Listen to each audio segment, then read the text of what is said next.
得刚考到驾照，买了人生中的第一辆摩托车，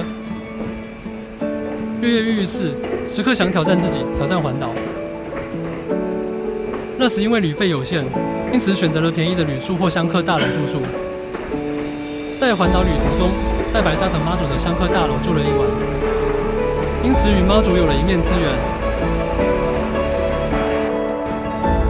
3月风妈祖不仅仅是一个宗教活动，更是一个城市文化的展示，一种对于信仰的敬畏和对于生活的热爱。在这个月份里，人们不仅庆祝着妈祖的诞生，也庆祝了生活的美好以及对未来的无限期待。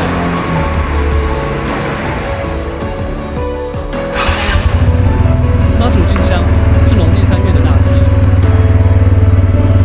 不仅是一种宗教信仰，更是一种心灵的寄托。当人们跪拜在妈祖神像前，他们的内心充满着无尽的虔诚和感激。他们点燃香火，紧握着祈祷的手，希望能够得到妈祖的庇佑和保佑，保佑自己和家人平安健康，保佑渔民出海平安。工作关系无法参与这场盛宴，但没关系，我决定用自己的方式来庆祝这喜悦。骑着车出发吧，来去苗栗妈祖所在地，感受一下虔诚和欢乐的氛围。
都能够平安健康，愿我们都能够心想事成，都能够拥有幸福美满的生活。